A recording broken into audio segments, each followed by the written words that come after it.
Welcome to AptiPlus Academy for Civil Services. So in this video we are going to discuss the weekly current affairs from June 15 to June 21st. So let's start with the first topic. So the first topic says liability and accountability in ship sinking incidents. So abhi what is the context of this particular topic? That recently in the month of June as well as in the month of May there were two shipping incidents, both were in Kerala. ठीक है, तो अब ये question उठता है इस particular topic में that what is the regulatory framework for global shipping. First of all liability किसकी होगी, ठीक है, ओनर की क्या रिस्पॉन्सिबिलिटी है, and why are the ship still sinking despite the modern technology. So these are some of the areas that we will be covering now. So first of all what is the regulatory framework. तो यहाँ पर सबसे पहली चीज़ है international जो आपका maritime organisation है which is a UN agency. So that is the primary regulator. ठीक है, तो primary global regulator for merchant shipping वो आईएमओ आपका. तो वही स्टैंडर्ड सेट करते हैं, चाहे वो पॉल्यूशन कंट्रोल के लिए हो, एक्सीडेंट्स के लिए हो, लायबिलिटीज़ के लिए हो, तो सारा सेटिंग आईएमओ करता है. And all the member countries, including India, so India is also a member, and the member countries have to adopt conventions. जो convention set करता है IMO, ठीक है, कैसे करते हैं adopt convention को? They pass domestic laws. So India में domestic laws pass होंगे which are in sync with these conventions. ठीक है. नाउ अब अगर इंडिया की बात करें पर से, तो इंडिया में there is a institution by the name of directorate general of shipping. तो वो इम्प्लीमेंट करते हैं आईएमओ कन्वेंशंस को through their official notices and regulations. ठीक है, कुछ केसेस में पार्लियामेंट का जो अप्रूवल होता है that is also required. But important thing to note is there are certain conventions which India has not ratified and they are important, they are significant. तो इसमें दो conventions आते हैं. वन इज द 2004 आपका ballistic water convention जिसको BWC बोलते हैं. ठीक है, so you must have heard about it. And the second is the HNS convention of 2010 HNS convention. ठीक है, the hazardous and the noxious substances convention. तो जब भी कोई भी हार्मफुल कार्गो है, ठीक है, और वो एक्सीडेंट में इन्वॉल्व हो, तो उसकी लायबिलिटी को HNS कन्वेंशन गवर्न करता है. ठीक है, तो जो अभी जो शिप थी, जो ये आपकी MSC EL SA3, तो ये वाली ship it was carrying hazardous substances like calcium carbide. तो यहाँ पर ये वाला कन्वेंशन आएगा पिक्चर में, और इंडिया ने इसको अभी रेटिफाई नहीं किया है. तो दिस मीन्स इंडिया को अब दूसरा लीगल रूट को एज अ लीगल रेमेडी देखना पड़ेगा, क्योंकि India has not ratified this convention.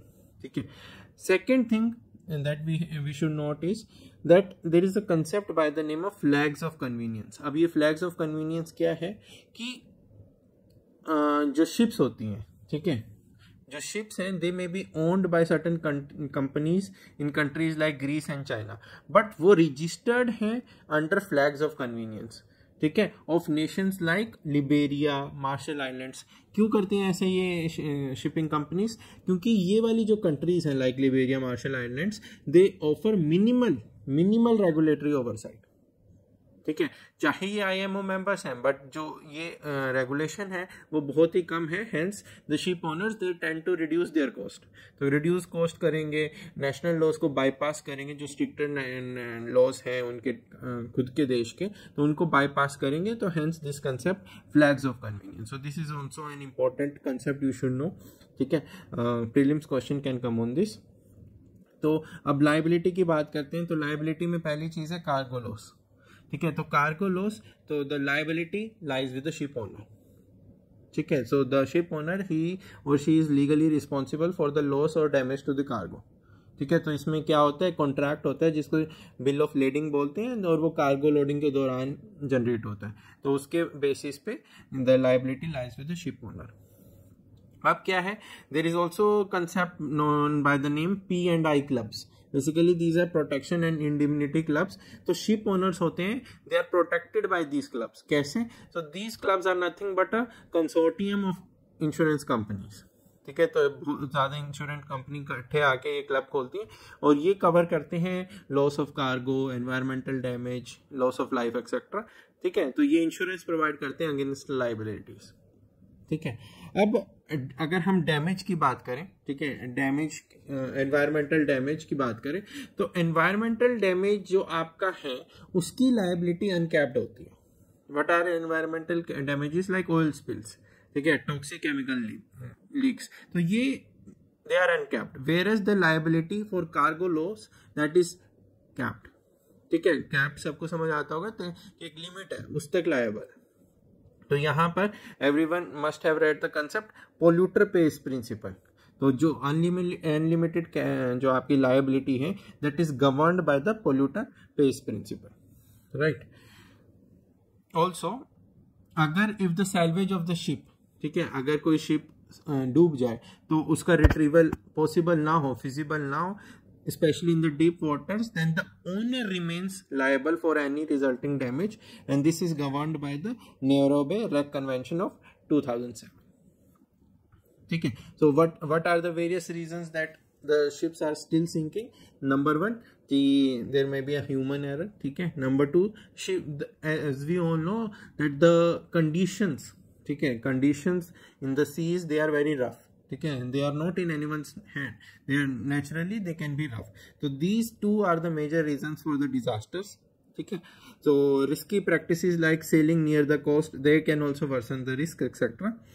And related to this is one convention, the SOLAS convention. This also you must have heard, the safety of life at sea convention. तो इसमें ऐसे एक rule रहता है कि life boats on one side of a ship, they must be present to hold all the passengers. ठीक है, कि अगर एक शिप साइड अगर इनएक्सेसिबल हो जाए तो भी हम जो मैक्सिमम लोगों को बचा सके, उसके लिए SOLAS convention, right. So this is the first topic that I wanted to discuss. Now let's move to the second topic, DNA identification in mass fatality events. तो अभी हमारा जो एयर इंडिया बोइंग 787 क्रैश हुआ था अहमदाबाद में, तो वहाँ पर ये कंसेप्ट अराइज हुआ था, DNA identification. As you all know the condition of the human bodies, वहाँ पर क्या था. तो यहाँ ऐसे केसेस में DNA identification is a gold standard. ठीक है, तो जो भी ह्यूमन रिमेन्स होते हैं specially in mass fatality events, तो वहाँ पर इट हेल्प्स, ठीक है, आइडेंटिफाई करना कि कौन क्या. ठीक है, तो सबसे पहले पॉइंट ये उठता है कि what are the conditions for this collection of DNA as well as storing of the DNA. तो यहाँ पर आपने ये नोट करना है कि जो डीएनए है, जैसे ही कोई इंडिविजुअल मरता है, the DNA starts to degrade करने लग जाता है. तो हमें जितना जल्दी हो सके उतना जल्दी रिट्रीव करना है. अब कैसे करना है, उसमें कुछ कंडीशंस हैं. एक तो DNA it survives more in cold and dry conditions as compare to hot and humid conditions. ठीक है, तो ये पहली चीज नोट करनी है. The samples they have to be frozen at -20 degree Celsius. ठीक है. Third, the DNA from the softer tissues it degrades much faster. ठीक है, हार्ड टिश्यूज कौन से होते हैं, जैसे आपका बोन हो गया, टीथ हो गए, तो दीज आर हार्ड. यहाँ पर जो सेल्स होते हैं दे आर लार्जली प्रोटेक्टेड. ठीक है, डिकम्पोजिशन एक्सेट्रा से, बट सॉफ्टर टिश्यूज में दैट इज नॉट पॉसिबल, तो वहां ज्यादा डिग्रेडेशन होता है. तो अब ये चीजों को ध्यान में रखते हुए there are 4 methods as you can see on your screens. ठीक है, 4 मेथड्स हैं. Number 1 is the STR method. Now STR method is short tandem repeat analysis. तो these are basically repeating sequences of DNA, तो वहां पर use करता है ये STR मेथड. ठीक है, तो इसमें क्या होता है, these STRs they are basically present on your nuclear DNA. तो यहां पर न्यूक्लियर डीएनए पिक्चर में रहता है, न्यूक्लियर डीएनए. ठीक है, first of all, and this method is very accurate in nature, और ये तब यूज होता है जब सैंपल डिग्रेडेड ना हो. ठीक है, सो STR method. Second, empty DNA. ठीक है, जब डीएनए डिग्रेड हो जाए तो इट इज यूज्ड व्हेन, अब आपको पता है what is mitochondrial DNA, so this you must have read in your SNT classes. तो basically this DNA is found within the mitochondria which are cells energy producing organelles. ठीक है, तो अब MT DNA it is present in multiple copies within the cell, hence it is easier to recover it. और ये कहां से आता है MT DNA, it is passed from maternal side, आपके मदर टू हर चिल्ड्रन। तो जो अब आपका अगर हमें मैचिंग करनी है तो हम सैंपल किससे लेंगे, मैटरनल साइड, मदर हुआ, मैटरनल ग्रैंड मदर हुआ, कोई सिबलिंग हुआ, मैटरनल आंट्स एक्सेट्रा, तो वहां से जो आपका मैटरनल लाइन ऑफ इनहेरिटेंस है वहां से सैंपल लिया जाएगा। थर्ड है आपका YSTR, ठीक है। तो अब सबको पता है कि there are 2 types of sex chromosomes, X and Y। तो बायोलॉजिकल मीन्स में there are X and Y, और जो फीमेल्स होती हैं they have 2 X chromosomes.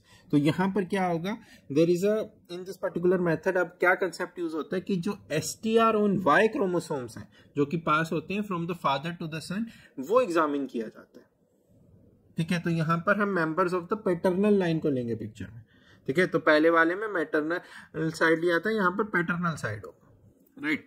And lastly SNP analysis, that is the single nucleotide polymorphism analysis. तो यहाँ पर जब बहुत ही ज्यादा डिग्रेड हो जाए आपका डीएनए तो यूज करते हैं। तो यहाँ पर SNP क्या होता है, SNP is variation in the DNA sequence. जो आपका सिंगल बेस होता है ACGT, ठीक है, तो वो वेरी करता है अमंग्स डिफरेंट पीपल, तो हर एक इंडिविजुअल का वो यूनिक होता है। So that is used to distinguish. तो यहाँ पर अब क्या है, जो पर्सनल बिलोंगिंग्स होते हैं विक्टिम के, जैसे आपका टूथब्रश हुआ, हेयर ब्रश हुआ, उसको मैच करके we try to see the identity of the victim, ठीक है। So these are the important concept from your science and tech point of view. तो इस पे आपको प्रीलिम्स में भी क्वेश्चन आ सकता है, even it means a question can come. Next,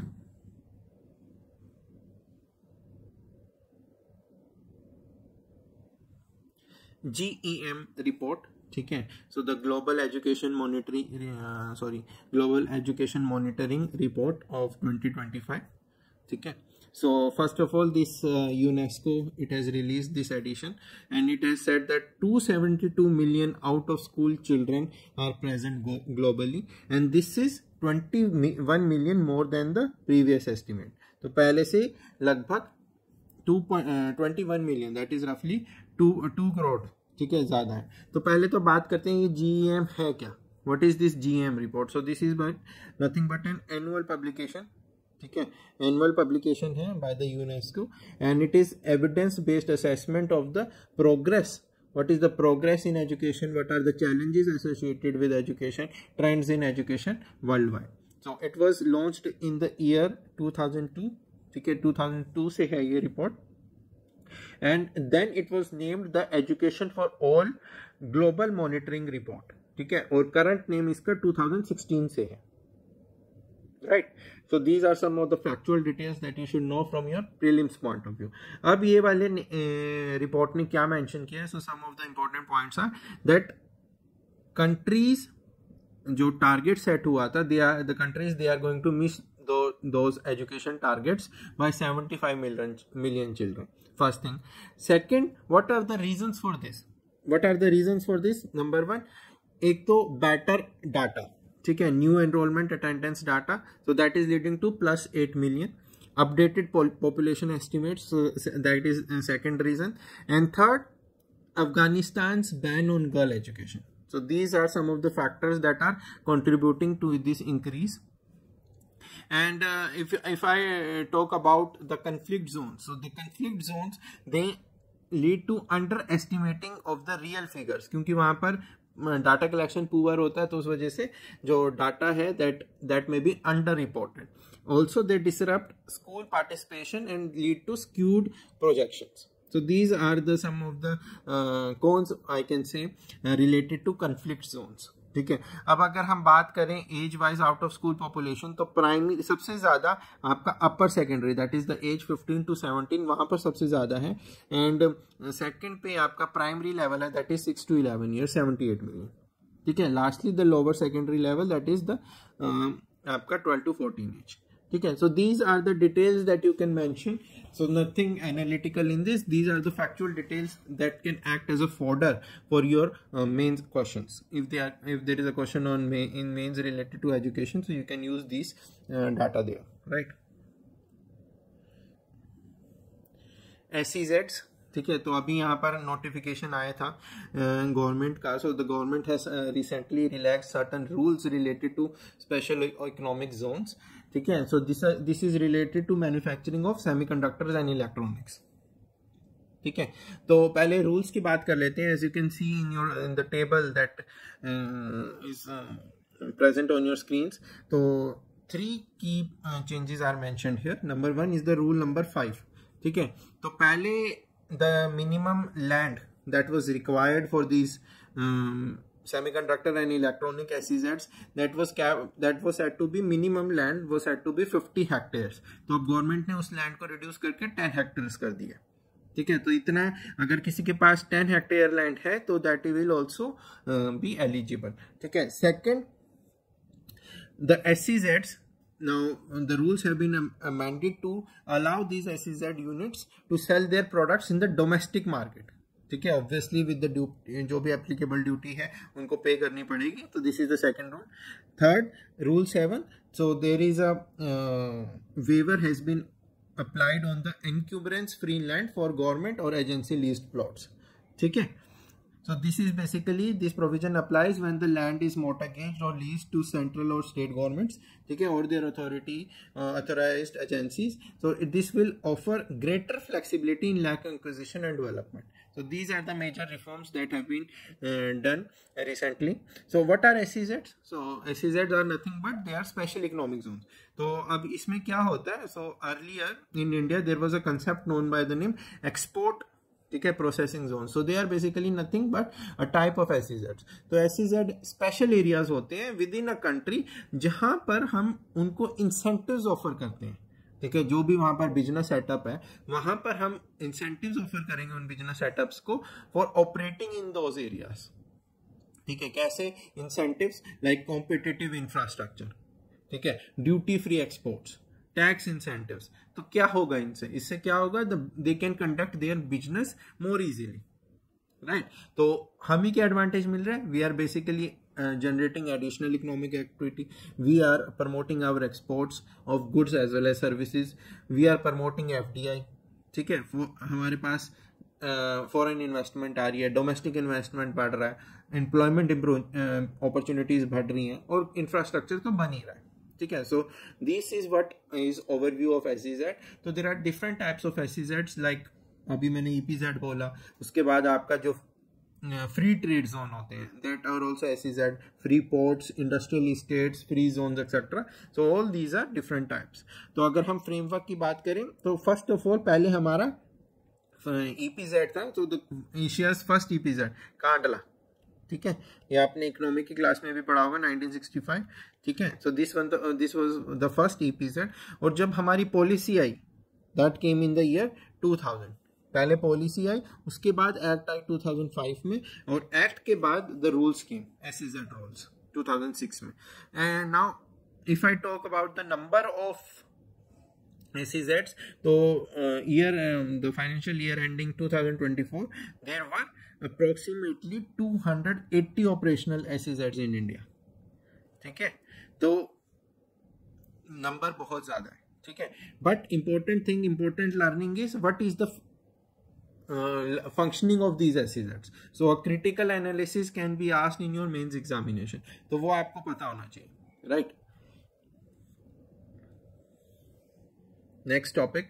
So we know that in this particular month the Prime Minister made visits to 3 countries, ठीक है. One was Cyprus, other was Croatia and the third was Canada. तो let's talk about Cyprus first. तो यहाँ पे Cyprus first. तो यहाँ पर क्या हुआ है? तो why is this significant? Because this was the first visit, ठीक है, by an Indian PM in almost 2 decades. ठीक है, लगभग 2 दशकों में फर्स्ट विजिट था किसी इंडियन प्राइम मिनिस्टर का. तो what were the highlights of this visit? First of all, the prime minister he was confirmed the Cyprus highest civilian honour by the name grand cross of the order of Makarios III. तो ये पहली चीज है, ठीक है. Second, जो अब आपको पता है कि तुर्की और इंडिया, ठीक है, उनका relations they are undergoing through a challenging period, ठीक है. अभी पहलगाम अटैक हुआ था, तो that particular country that supported Pakistan, ठीक है. तो and there is a conflict ongoing between Cyprus and Turkey also, तो ऐसे में इंडिया सपोर्टेड साइप्रस, ठीक है, उनकी सॉवरेनिटी को वी गेव अ सपोर्ट, ठीक है, उसके बारे में I will be talking in detail, ठीक है, सब्सिक्वेंटली। Third, ocean governance. तो यहाँ पर एक कॉमनवेल्थ ओशियन डिक्लेरेशन आया था 2024 में, API Commonwealth ocean declaration. So India supported that, ठीक है। So this declaration nothing but it emphasises sustainable ocean governance, ठीक है, climate resilience, marine diversity protection etcetera, ठीक है। And then given the Pahalgam attack, तो दोनों कंट्रीज ने आपस में सिक्योरिटी ट्राइज को स्ट्रेंथन करने के लिए, डिफेंस कोऑपरेशन के लिए दे टुक अ pledge, right? Apart from this, as you all know that there is a initiative by the name of the India Middle East European Economic Corridor. So उस initiative को लेकर this particular country it becomes important. तो वहाँ पे भी आप जो कह सकते हो what is the significance of the prime ministers visit, तो ये एक पॉइंट और आ सकता है। So there were other highlights as well that you can go through. Now अब इसमें important चीज क्या है, that is the what is the strategic significance of this visit. Strategic significance क्या है, ठीक है। तो उसके लिए आपको थोड़ा सा यहाँ पर बैकग्राउंड जानना है, ठीक है। तो लेट्स सी द मैप है। तो यहाँ पर अगर आप देखोगे इन द राइट साइड, ठीक है, तो ये एक आइलैंड नेशन है, ठीक है, आइलैंड कंट्री है, and it is located in the as you can see Mediterranean sea के नॉर्थ ईस्टर्न साइड पे है, बिल्कुल नॉर्थ ईस्टर्न कॉर्नर पे, ठीक है। तो जो आपका मॉडर्न डे तुर्की है उसके नीचे वाला, ठीक है, just south of it this particular island is present, and it is the third largest island in this Mediterranean Sea after Sicily and Sardinia, ठीक है। Capital is Nicosia is the capital. Now if I talk about whether it is a part of Europe or Asia, politically it is European, and geographically as you can see it is Middle East or Western Asia, ठीक है। तो ये northern hemisphere में भी है और eastern hemisphere में भी है, right. Now the another important point is the, आपने नाम सुना होगा माउंट ओलंपस, ठीक है। So that mount Olympus is present in this particular country, island nation. अब बात करते हैं हम कन्फ्लिक्ट की, कि कन्फ्लिक्ट क्या, ठीक है। तो 1960 तक this particular island nation it was under Britain, ठीक है। तो 1960 में इंडिपेंडेंस मिला ब्रिटेन से, तब ये बन गया रिपब्लिक ऑफ साइप्रस। अब यहाँ पर दो तरीके के लोग रहते हैं, ठीक है। एक तो है आपका तुर्की रिलेटेड, ठीक है, दूसरे हैं ग्रीक रिलेटेड, तो उनको बोलते हैं ग्रीक साइप्रियोट और आपका टर्किश साइप्रियोट, ठीक है। अब जैसे कि आप देख पा रहे हैं कि मैप से, तो टर्की के पास कौन सी साइड है, नॉर्दर्न साइड, तुर्की के पास नॉर्दर्न साइड है। तो क्या हुआ कि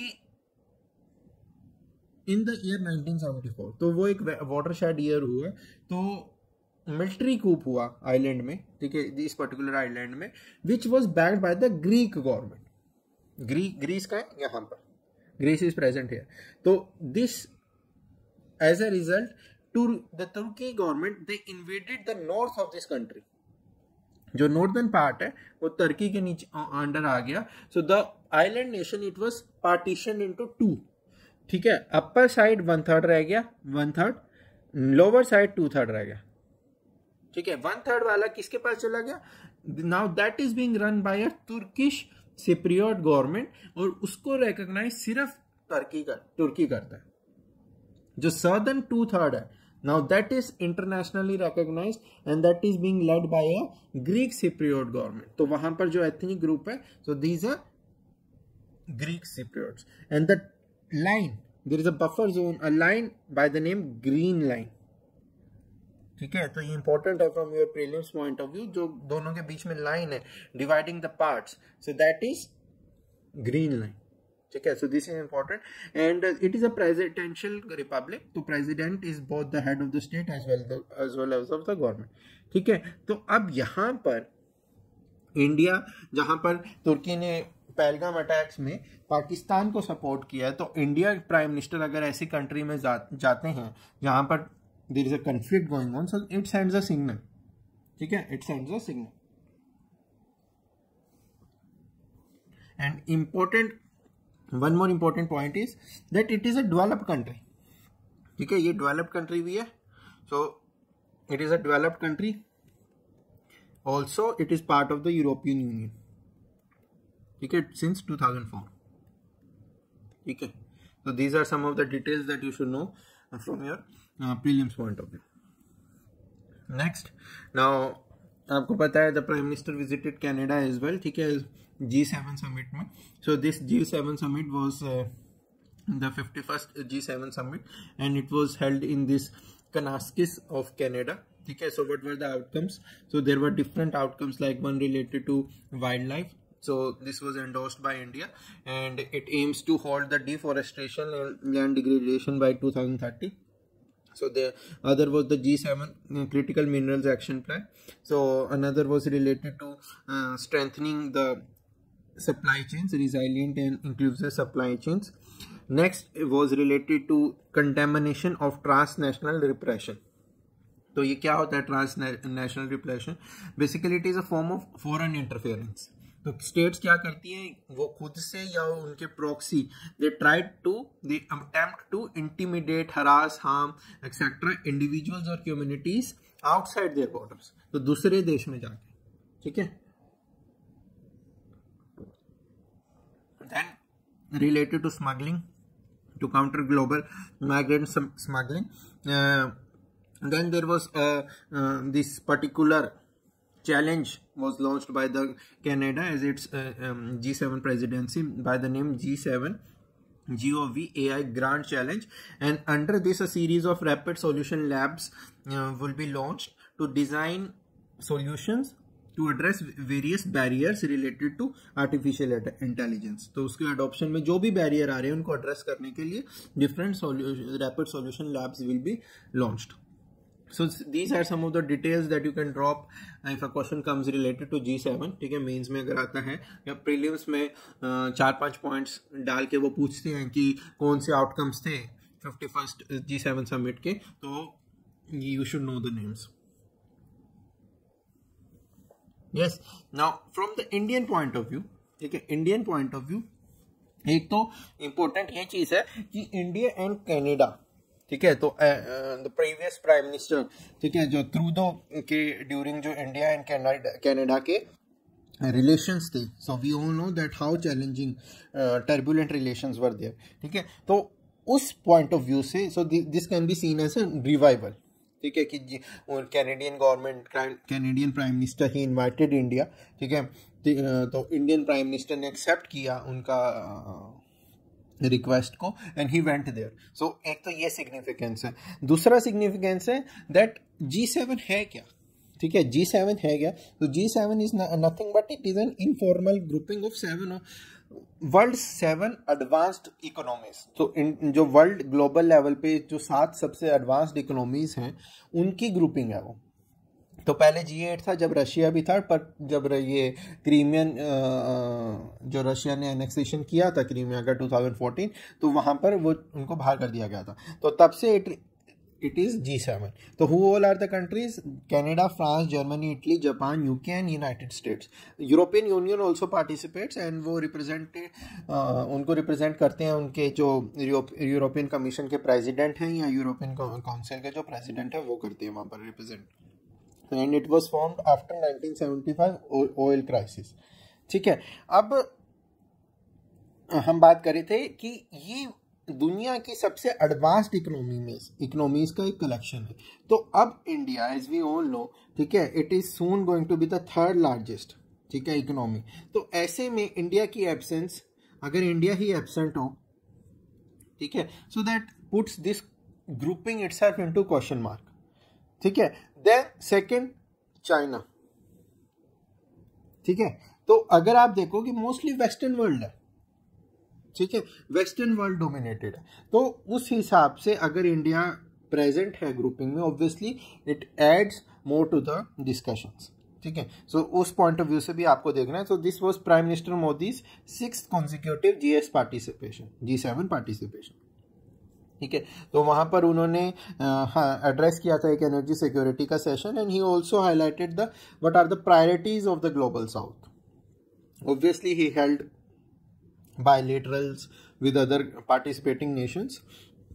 Yes, important thing also to notice कि इंडिया सिर्फ इन्वाइटेड नहीं था एज अ सेपरेट कंट्री, ठीक है. बाकी कंट्रीज लाइक साउथ कोरिया हुआ, ब्राज़ील हुआ आपका, ठीक है, देन साउथ अफ्रीका हुआ, तो उन कंट्रीज के भी रिप्रेजेंटेटिव्स वर प्रेजेंट, ठीक है. इंडोनेशिया को भी बुलाया था. तो कुछ कंट्रीज थे जहां जिनको बुलाया गया था, मिडिल ईस्टर्न कंट्रीज थे, but due to one reason और the other they were not present. तो ग्रुपिंग जस्ट G7 तक लिमिटेड नहीं थी, right. Now from prelims point of view, two important observations that this G7, as I told you, 1975 oil crisis, तो 50 years हो जाएंगे, and the theme was protecting communities, building energy security, securing future partnerships. So this was the theme of the summit. Yes. Next, so this is ETLDSHM. So basically India is preparing to test its most advanced indigenously developed hypersonic missile, ठीक है. So under this project Vishnu, so this is important project Vishnu, ठीक है, and ये DRDO का है and it is an indigenous. और कौन सी टाइप है? Hypersonic cruise missile, hypersonic cruise missile. तो मैक 8 स्पीड है, ठीक है. सो दैट इज रफली 11,000 kilometres and range of 1500 kilometres, and it can carry both nuclear as well as conventional weapons, ठीक है, विद अराउंड 1000 to 2000 kgs. तीनों launch platforms है, land, sea and air, ठीक है. And it uses the scramjet engine. तो given the happenings this year, ठीक है, चाहे वो आपका मिडल ईस्ट का क्राइसिस हो, चाहे पहलगाम अटैक हो, so this security related weaponry etcetera it becomes important from prelims point of view, ठीक है. तो ये इंपॉर्टेंट है, just the factual details you should be knowing. So for that has been added to this particular session. Yes. Next, quantum communication. So this is important. So recently what has happened is that in IIT Delhi, the scientists from IIT Delhi together with the scientists from DRDO, they have now demonstrated communication based on quantum technology over a distance of more than 1 kilometer, ठीक है, in free space. What does free space means कि हम optical cables का use नहीं कर रहे हैं, in free space, so that communication is happening and they were able to achieve a distance of more than 1 kilometer. So this is important, ठीक है, क्योंकि फ्यूचर में जाके this quantum communication, it is going to be very significant, ठीक है. So first of all, what is this quantum communication? So basically it is the science of transmitting information encoded in quantum state of particles. What are quantum state of particles? So everyone knows photons, ठीक है. What are photons? Particles of light, ठीक है, particles of light, ये सबको पता होना चाहिए. Yes. तो इसमें इंफॉर्मेशन को कोड किया जाता है. These information which is encoded in these quantum particles, it is transferred, ठीक है. अब इससे क्या होता है? more security as compared to classical जो आपका फॉर्म है, जहाँ पर आपके इलेक्ट्रिक या ऑप्टिकल पल्सेस को यूज किया जाता है. तो यहाँ पर दिस पार्टिकल्स रिप्रेजेंट जीरोज और वंस, ये सबको पता है, ठीक है. Other concept important here is quantum entanglement, ठीक है. It is based on the principle of quantum entanglement. अब वो क्या है? ये एक वो फिनोमिना है जहाँ पर दो या दो से ज़्यादा quantum particles they are linked to each other. तो अगर मैं क्वांटम पार्टिकल हूँ, आप एक पार्टिकल क्वांटम पार्टिकल हो, तो मैं अगर मेरी कोई एक प्रॉपर्टी है एक्स, तो वो एक्स प्रॉपर्टी आपको भी इन्फ्लुएंस कर रही है. चाहे आप, मैं यहाँ इंडिया में बैठा हूँ, आप यूएस में बैठे हो, irrespective of the distance between them, those two particles, their properties are correlated with each other. So that is quantum entanglement. तो उस particular principle को यूज किया जाता है, ठीक है. तो technique is QKD, it is known by the name quantum की डिस्ट्रीब्यूशन. तो यहाँ पर QKD से हम एक्चुअल डाटा को ट्रांसमिट नहीं कर रहे हैं. This is important to note that we are not transmitting the actual data. What we are doing is we are securely generating and sharing some random key between two parties, ठीक है. जो एक की generate हो रही है, and वो जो की है, it is then used to encrypt and decrypt the actual message, ठीक है. तो basically we are securing the information. तो हमारा फोकस उसके ऊपर, ठीक है, सिक्योरिंग द इंफॉर्मेशन। तो जो भी आपका सेक्टर है, चाहे वो इंपॉर्टेंट क्रिटिकल सेक्टर है, डिफेंस हुआ, बैंकिंग हुआ, पावर ग्रिड हुआ, नेविगेशन हुआ, डाटा, ठीक है, research, so these all are important critical sectors of the economy. तो यहाँ पर इंफॉर्मेशन सिक्योर रहनी चाहिए, सेफ रहनी चाहिए, तो वहाँ पर this quantum communication can be really helpful. Yes, next. So this आपका जो अभी Stockholm International Peace Research Institute है, उन्होंने न्यूक्लियर आर्सेनल के ऊपर, ग्लोबल न्यूक्लियर आर्सेनल के ऊपर अपनी रिपोर्ट निकाली है, and what they have said is that there are 9 countries worldwide and they possess more than 12,000 nuclear warheads. तो more than 12K nuclear weapons are present as on January 1, 2025। ठीक है, अब इन countries में सबसे ज़्यादा Russia के पास है, as you can see on your screen, ठीक है, Russia, US, China, France, UK, India, Pakistan, Israel and North Korea, ठीक है। And out of this China fastest growing nation, जिसका न्यूक्लियर आर्सेनल सबसे जल्दी बढ़ रहा है, ठीक है। So this is important to note, and this report also mentions that these 9 countries, they at present continue to intensify their nuclear program, ठीक है। तो चाहे वो एडिशन ऑफ न्यू वेपन्स हो, चाहे अपग्रेडेशन ऑफ एग्जिस्टिंग वेपन्स हो, these countries are indulging in such activities, ठीक है। और अगर हम बात करें डिप्लॉयमेंट की, तो 12,000 में से roughly 4,000 these weapons they are deployed with missiles and rest of them are kept in storage, ठीक है। So this is important. This you can mention in your mains questions related to. You can also see that how in the present times अभी US ने Iran के nuclear facilities पे attack किया है। So Iran was in the news, was in the picture for its nuclear enrichment program. So all the more important the coming of this report. Next, the performance grading index 2.0 report which has been released by the Ministry of Education. तो यहाँ पर क्या है कि PGI 2.0 आया है for the assessment year 2023-24. This is important. तो यहाँ पर क्या होता है, स्टेट्स और यूनियन टेरिटरीज को असेस किया जाता है on the scale of 1000 points, ठीक है। तो different domains and different parameters है, लाइक लर्निंग आउटकम्स, ठीक है, लर्निंग आउटकम्स हुआ आपका, then access to education, then infra, ठीक है, equity, governance and teacher education. तो इस बेसिस पे, इन डोमेन्स के बेसिस पे we are judging, we are assessing the different states and union territories. तो यहाँ पर अब जो रिपोर्ट आई है उसके according the top performer is Chandigarh, ठीक है। तो सबसे पहला रैंक आया है चंडीगढ़ का, and with a score of 719। तो ये लाई करते हैं in the grade Prachesta grade which is 5th highest grade, ठीक है। तो 5th हाईएस्ट ग्रेड, तो 701 से 760 स्कोर है अगर, तो आप इस ग्रेड में आओगे। तो Chandigarh is the only performing one, and the last में आए हैं आपका Meghalaya with the score of 417 and only state in the Akanshi 3, that is the grade, and the score here is 401 to 460, ठीक है। And if I say about the improvements, तो the most improvements can be seen in states like Bihar and Telangana, जहाँ पर access to education बढ़ा है, and Delhi, Jammu Kashmir, Telangana, वहाँ पर improvement in school infrastructure has been seen, ठीक है। Second noteworthy point is that no state or union territory came in the highest grade. तो highest grade आपका उत्कृष्ट ग्रेड है, उत्कर्ष 761 से लेकर 1000 स्कोर वाला। तो यहाँ पर not a single union territory or state is there. So this means there is a need for accelerated reforms, education reforms in the country, ठीक है। So this you can highlight in your essay, in your mains answers as well. So these are the learnings from this particular rankings. So next is the United Nations Ocean Conference. So this particular conference, the third edition of this was held recently, and it was held co-hosted by France and Costa Rica, and it was held in France itself, ठीक है।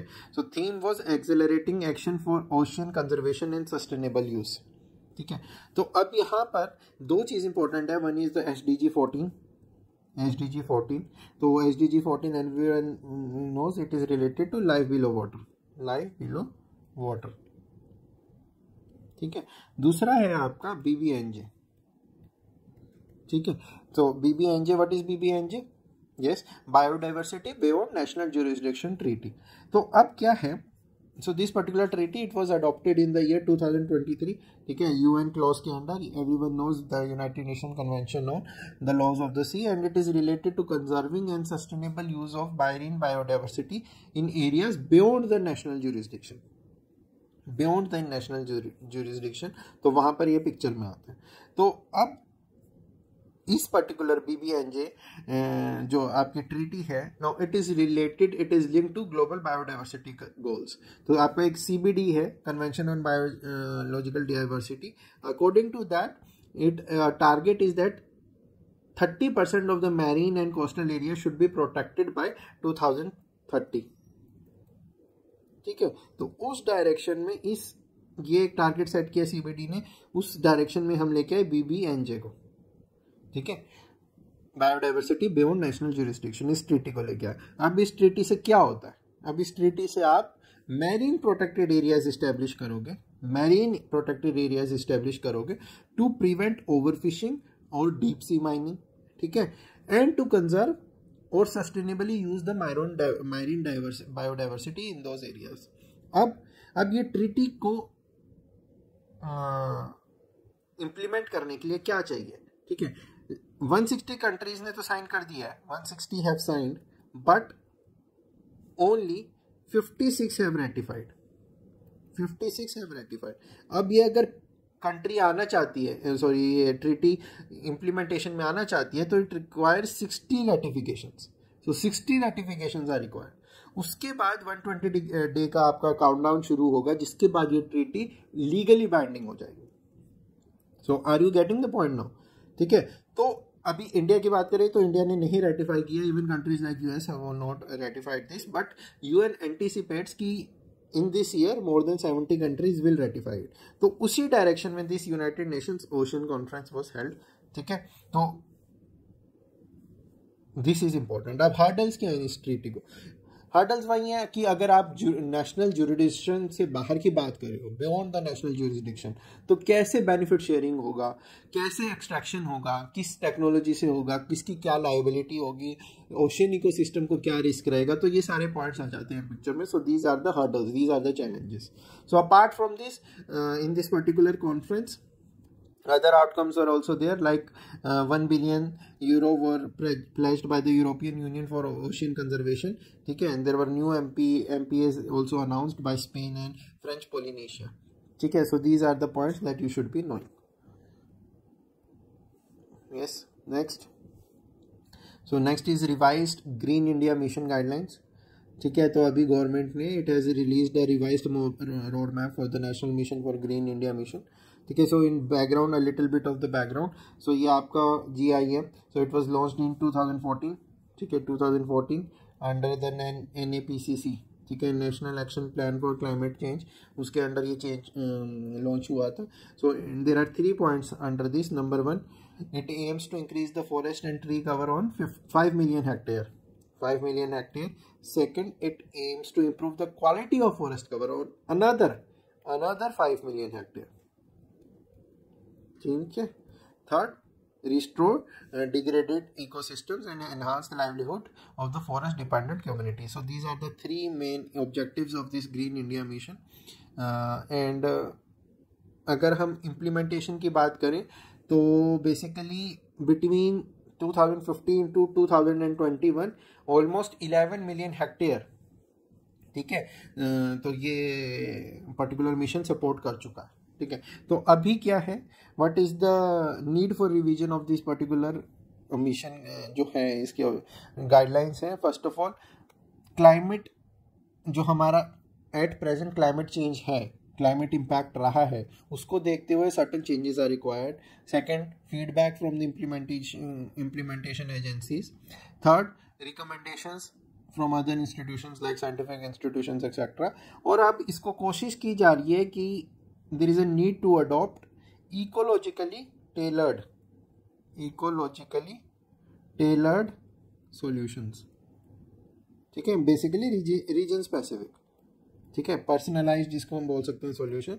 तो उस approach के under changes have been done, ठीक है। तो क्या हुआ है, तो अब हमने कुछ फोकस किया है कुछ एरियाज पर, that is Aravallis, we all know the Aravalli green wall initiative launch हुआ है, western Ghats, Himalayas and the mangroves, ठीक है। तो वेस्टर्न घाट्स में भी there is a focus now on reforestation, mining, recovery etcetera, तो वो है, right. So these are the certain changes apart from this new goal has been set up, ठीक है, a new goal that India has now pledged to create an additional carbon sink of 2.5 to 3 billion tons of CO2 by 2030, ठीक है, and also restore 26 million hectares of degraded land by 2030. So these are the commitments under UNFCCC, ठीक है। In now India-Croatia ties, so as I told you that Indian Prime Minister visited 3 C countries, ठीक है। तो अब यहाँ पर first of all why this is important, ठीक है। तो अगर आपने ऑब्जर्व किया होगा, सो इंडिया बेसिकली जो इनिशिएटिव है आपका IMEC कनेक्टिविटी वाला, ठीक है, तो इंडिया उसी के अराउंड वाली कंट्रीज को विजिट कर रहा है। So basically these are strategic visits, strategic, even though these are small countries, ठीक है, these are small countries, but उनका अपना एक स्ट्रेटेजिक सिग्निफिकेंस है, right. Now how this is important, एक तो as you know that China's growing presence BRI हुआ, ठीक है, तो India is trying to eye that, हमें भी अपना IMEC करना होगा। Also there is one initiative by the name of 3 Cs initiative, ठीक है। तो Croatia is a part of this, तो इंडिया उसको यूज कर सकता है to build alternate trade and energy partnerships, ठीक है। एंड अगर हम लोकेशन की बात करें, if I see the location of Croatia now, तो ये यहाँ पर लोकेटेड है, where it is located, near the Adriatic sea, ठीक है, on the Adriatic sea it is located, and it provides India, it offers India a western maritime gateway to Europe, ठीक है। तो जो यहाँ पर इस पर्टिकुलर कंट्री के इसके जो पोर्ट्स हैं, India can use those ports to facilitate cargo movements, ठीक है। सो नॉर्दर्न यूरोपियन रूट्स को इंडिया ओवरकम करके India can use these routes, ठीक है। Also this Croatia, this country sits on the intersection of 10T, जो आपका trans European transport network है 10T, तो उसके intersection पे this particular country is present, so it can help India connecting with European Union, yes। अब अगर हम बात करें थोड़ा बैकग्राउंड की, तो बेसिकली 19 जो यूगोस्लाविया था, if you remember the country Yugoslavia, तो India was first to recognize, one of the first countries to recognize Croatia's independence in 1992, ठीक है। और उसके जस्ट बाद 1996 में हमने अपना एक मिशन इस्टेब्लिश कर लिया था इन ज़ाग्रेब, ठीक है। And if you remember during the now movement, the non aligned movement, so there was one personality by the name of Marshal Tito. सो उनका जो मार्शल टीटो का जो हेरिटेज था, ठीक है, जिस लीनियज से वो आते थे, तो that had a Croatian angle as well. तो और दोनों इंडियन लीडरशिप और मार्शल टीटो उनका एक पर्सनल रैपो था, ठीक है। तो उस वजह से भी the relations at that time were strong, ठीक है। अब इंडिया ने हमेशा से ही क्रोशिया के साथ अच्छे रिलेशंस रखे हैं, and also this particular country it is part of both NATO का भी पार्ट है, यूरोपियन यूनियन का भी पार्ट है, राइट। तो इन अ नटशेल अगर हम बात करें अब, तो सिग्निफिकेंस क्या है, तो मैं इस सिग्निफिकेंस को कैसे कर सकता हूँ summarise. Number 1, to counter Chinese angle, ठीक है। नंबर 2, इंडियाज ग्लोबल एस्पिरेशन, उसमें क्या आ जाएगा आपका, जैसे UNSC हुआ, ठीक है, उसको रिफॉर्म करने का, मल्टीलेटरल फोरम्स पे इंडिया को सपोर्ट करना, अभी पहलगाम अटैक हुआ उसमें इंडिया को सपोर्ट करना। Third, geo strategic economic gateway to Europe. So these are the important points that you should know. This is the significance of this country for India. ठीक है। Next, cluster bombs. ठीक है, so Iran has reportedly used these cluster bombs on Israel during the present conflict. तो होता क्या है basically, these cluster bombs are nothing but cluster munitions. ठीक है, जो बेसिकली आपने ड्रॉप किया एक वेपन को, एक्सप्लोजिव वेपन को, तो वो डिस्पर्स करेगा स्मॉल बॉम्ब्स, इनको सब म्यूनिशंस भी बोल सकते हैं, बॉम्बलेट्स भी बोल सकते हैं। और ये बॉम्बलेट्स ऐसे डिज़ाइन होते हैं कि अगर ये किसी सरफेस को हिट करेंगे, ग्राउंड को हिट करेंगे तो एक्सप्लोड करेंगे। ठीक है, दे एक्सप्लोड। बट अब चैलेंज ये हो रहा है कि the dud rate that is very high. What is dud rate? Nothing but कि जब ये ग्राउंड को टच करते हैं दे डू नॉट एक्सप्लोड। तो ये क्या होगा? तो in future they act as a land mine. तो अगर कोई भी civilian gets in contact with this bomblets, so ये एक लैंड माइन की तरह एक्ट कर सकते हैं, they can explode them. So these are then therefore dangerous. ठीक है, they are dangerous. So this is the controversy related with these, and the dud rates they are very high, 2 to 40% इनका dud rate। ठीक है, and if I talk about the legal status, so these are banned under the 2008 Convention on Cluster Munitions. So this particular convention, it prohibits the use, stockpiling, transfer and production, and it has been ratified by 100 plus countries, and still India, US, etc. they have not joined this convention. Yes. So there are certain other news जो की थी, just to give you an overview. First is that the panel has been constituted by the higher this Ministry of Education. ठीक है, तो यहाँ पर क्या होगा, the panel का objective है to suggest measures to reduce the students' reliance on coaching centers. ठीक है, कोचिंग सेंटर्स पे उनका रिलायंस घटाना है, and to ensure fairness in competitive exams like आपका IIT-JEE हुआ, आपका नीट हुआ, तो इन सब में, right. Also there is a concept by the name of dummy schools कि कहने का स्कूल है, आप इनरोल कर लेते हो जबकि आप पढ़ रहे हो कोचिंग सेंटर में 11th-12th में। सो उसको आपने मिनिमाइज करना है, रोट लर्निंग को मिनिमाइज करना है। तो ये चीज़ों पे this committee is going to give suggestions. तो first is the Vineet Joshi panel. Second, Nakshatra HPC cluster. So this is basically high performance computing facility for virology, and it has been launched in your NIV, that is the National Institute of Virology, located in Pune. ठीक है, तो ये क्या करेगा? It will enhance India's ability to conduct real-time genomic surveillance and pandemic preparedness.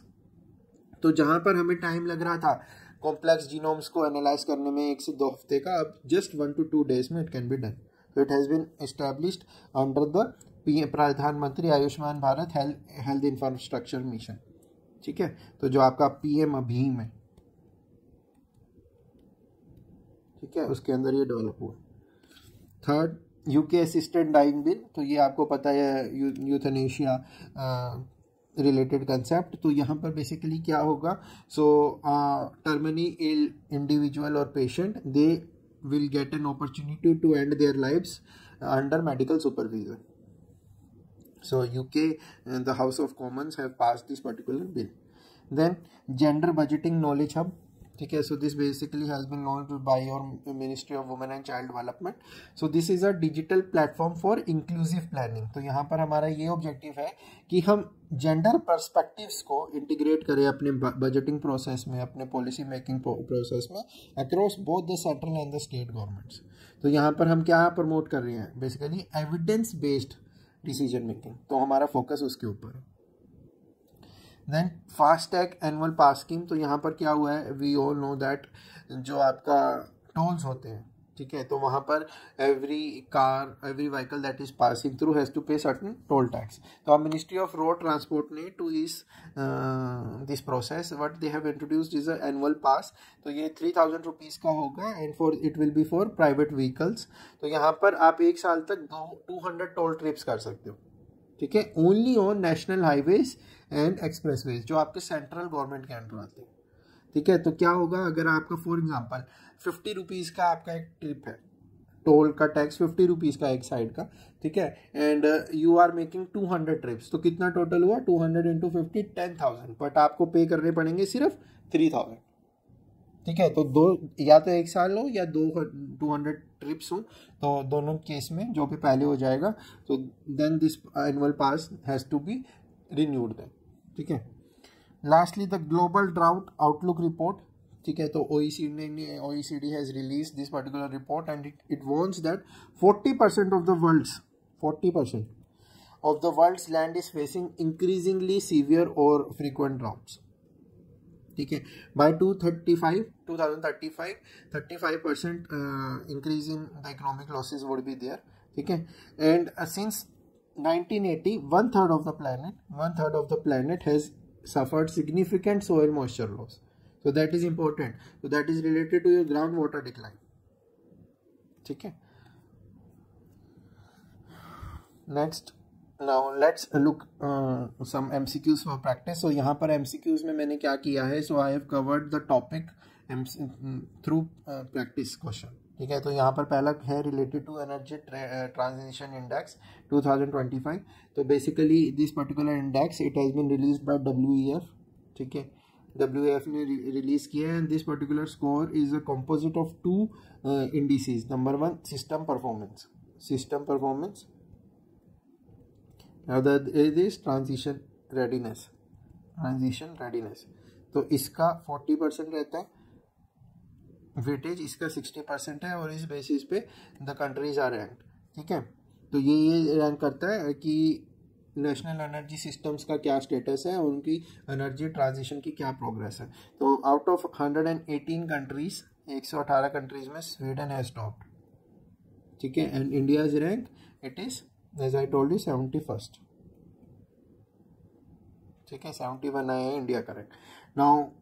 now it is saying which of the following countries were among the top 5. तो top 5 countries में first of all is the Sweden.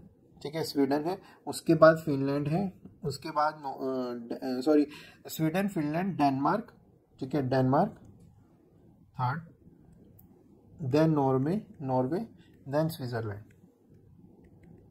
ठीक है, Swiss. तो China is not there, तो fourth would be deleted, तो BCD automatically चले गए, तो आंसर इज ए।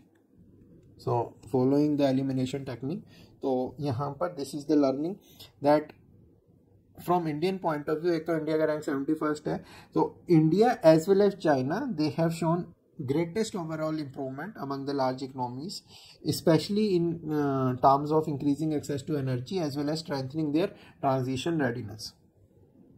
ठीक है, India also has made progress in lowering it's energy intensity, उसको रिड्यूस किया इंडिया ने, और जो उसके CH4 एमिशंस हैं उनको भी रिड्यूस किए, right. So this is related to your energy transition index of OECD। ठीक है, last now let's look at one mains question as well. ठीक है, so this is also I have made on one particular topic, that is your investment report. तो अब क्या हुआ है, the World Investment Report 2025 has been released by the UNCTAD. ठीक है, so question on that, it says that despite a marginal decline in FDI inflows, ठीक है, India has improved its position as a key investment destination in this report. Examine the significance of this trend in light of India's economic ambitions and development goals. तो यहाँ पर आपने पहले तो इस particular line को which I have put in bracket you have to elaborate. तो elaborate कैसे करोगे, तो you have to quote the report. तो रिपोर्ट के हिसाब से इंडिया ने अपनी रैंकिंग को इम्प्रूव किया है टू द 15th पोजीशन। ठीक है, 15th amongst the global FDI destinations, up from 16th. So there is a slight improvement. 2023 में 16th था, but जो इंडिया के इनफ्लोज हैं that have dipped to $26.6 billion, $27.6 billion. ठीक है, तो ये शो कर रहा है 15, तो ये शो कर रहा है इंप्रूवमेंट है. This is showing that there is reduction in inflows. So this will form your introduction. तो यहाँ पर ये आपके जो दो डाटा हैं that is going to be your introduction. अब सिग्निफिकेंस क्या इंडिया के रैंक का, so this will be your body. So in the body you will be covering the sub headings. Number 1 significance, ठीक है, तो सिग्निफिकेंस में आप क्या मेंशन कर सकते हो, तो इट शोर रिसाइलियंस, ठीक है। तो even in this global slow down, ठीक है, तो इंडिया इनका रैंकिंग इंप्रूव कर रहा है, जबकि there is a global decline in productive capital flows, तो it shows that India's macro economic stability is there, the reforms are on the correct path, investor confidence is there, तो ये सब points हैं। Second, greenfield investment leadership, greenfield investment leadership, ठीक है। तो अब यहाँ पर क्या है कि India has been ranked 4th globally in greenfield project announcements, ठीक है। तो ये क्या दिखाता है, it shows long term investor commitment, it shows industrial expansion across key sectors, ठीक है। Third, strengthening digital and infrastructure ecosystem, ठीक है। तो अब FDI इंडिया का बढ़ रहा है, ठीक है। तो इसमें जो इंडिया का टैक्स इकोसिस्टम है, so that has become a natural destination for global capital, ठीक है। तो इससे क्या हो रहा है, इंडिया का डिजिटल पब्लिक इंफ्रास्ट्रक्चर बढ़ रहा है, इंडिया का स्टार्टअप इकोसिस्टम स्ट्रेंथन हो रहा है, ठीक है। Next point that you can cover is project finance and outward investment, ठीक है। तो इसमें आप क्या कवर कर सकते हो, that India secured almost 97 international project finance deals, so it puts India in top 5 countries of the world. Also India's FDI outflows were ranked 18th, which shows that the India's global footprint, the global footprint of Indian companies, that is increasing, ठीक है। So these are the some of the points that you can highlight. Now what are the implications for India's development goal? So FDI, you can link FDI with your 5 trillion, जो आपका $5 trillion economy वाला vision है, उससे relate कर सकते हो। Then you can link it with SDGs, ठीक है, SDG से आप लिंक कर सकते हो, एम्प्लॉयमेंट जनरेशन से यू कैन लिंक, ठीक है। So these are the implications that you can highlight, ठीक है। So in the conclusion what you can mention that despite global turbulence, India's improve standing in this FDI ranking etc. highlights a robust economic fundamental system, policy consistency and the investor trust, ठीक है। तो अब future में India को क्या करना चाहिए, to further leverage this momentum, to further strengthen this momentum, India can ensure better ease of doing business, strengthen the regulatory framework and also align its investment with inclusive and green growth pathways. So this is how you can conclude your answer, right? So this is all that I wanted to discuss in today's session. So in the next video we are going to take the week 4 current affairs. Thank you.